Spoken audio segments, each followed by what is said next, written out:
जब इंसान अपनी ज़िंदगी को दूसरों की खुशियों के लिए वक्फ कर दे, किसी के आंसू अपने दामन में समेटे और अपनी तमाम खुशियां उसके दामन में डाल दे, तो ऐसे इंसान को यकीनन फरिश्तों की सफ़ में शामिल करने में कोई कबाहत नहीं होती। अब्दुल सत्तार ईधी का नाम ऐसे ही अजीम इंसानों में लिया जाता है जिन्होंने अपनी उम्र खिदमत खल्क में वक्फ कर दी और तादम मर्ग उनकी ज़िंदगी का एक एक पल इंसानियत की खिदमत में गुजरा।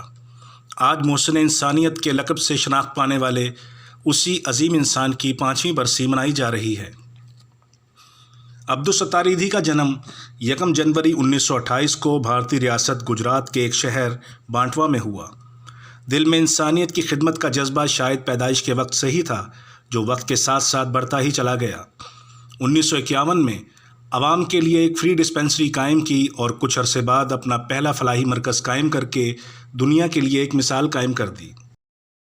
अब्दुल सत्तार ईधी ना सिर्फ अपने रज़ाकारों के साथ लोगों की तिब्बी और माली मदद करते, बल्कि जब माशरे के संगदिल और शफाक लोग अपने शीरख्वार बच्चों को सड़कों पर लावारिस मरने के लिए छोड़ देते, तो ईदी होम्स उन लावारिस बच्चों का आसरा बनता। जब एक कौम के बच्चे, बूढ़े, जवान, ख़वातीन और बेटियां 2 वक्त की रोटी के लिए तरस जाती, तो ईदी का दस्तरखान उनकी भूख मिटाने के लिए सबसे आगे नज़र आता।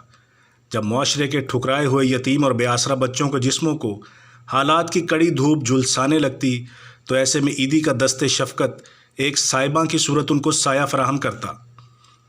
स्कूल के दौर में मिलने वाले जेब खर्च से रकम बचाकर ईदी ज़रूरतमंदों की मदद किया करते और फिर ये आदत उनकी ज़िंदगी का नस्बुलैन बन गई। दूसरों की राहों के कांटे चुनते हुए भले उनका अपना दामन छलनी छलनी और उंगलियां फिगार हुई हों, लेकिन वो अज़्म और वलवला कम नहीं हो सका जो उनके खून में रच बस गया था।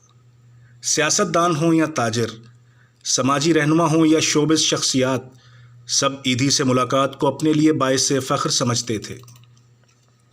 1957 में जब कराची को फ्लू की वबा ने घेरा, तो ईदी ने अपनी जमा पूंजी आवाम के लिए खर्च कर दी। उनके इसी जज्बे को देखकर कई मुखय्यर अफराद ने उनका हाथ थामा और फिर उन्होंने आवाम के लिए एक डिस्पेंसरी कायम की। आज ये सिलसिला बढ़ते बढ़ते उस नहज पर पहुंच चुका है कि ईदी फाउंडेशन के ज़ेरे एहतमाम कई हस्पताल, एम्बुलेंसेस, ब्लड बैंक, यतीम खाने, पनाहगाहें और स्कूल काम कर रहे हैं। 2006 में ईदी फाउंडेशन के ज़ेरे एहतमाम बैनुल अक़वामी सतह पर एम्बुलेंस सर्विस का आगाज़ किया गया, जो आज तक कायम है। Guinness book of world record के मुताबिक उनकी एम्बुलेंस सर्विस दुनिया की सबसे बड़ी फलाही एम्बुलेंस सर्विस का एजाज़ हासिल कर चुकी है। अपनी आखिरी सांस तक उन्होंने किसी हुकूमत या सियासी जमात से मदद नहीं ली। मौजूदा वज़ीर आज़म इमरान ख़ान भी उनकी अयादत के लिए गए थे और ईदी की खिदमत को खिराज तहसीन पेश किया था।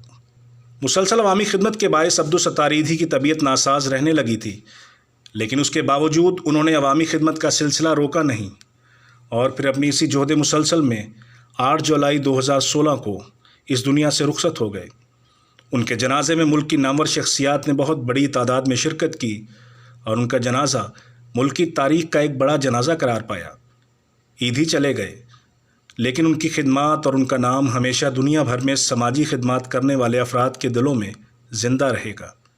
कैमरामैन मोहम्मद इरफान के साथ नदीम साजिद, शहर लाहौर।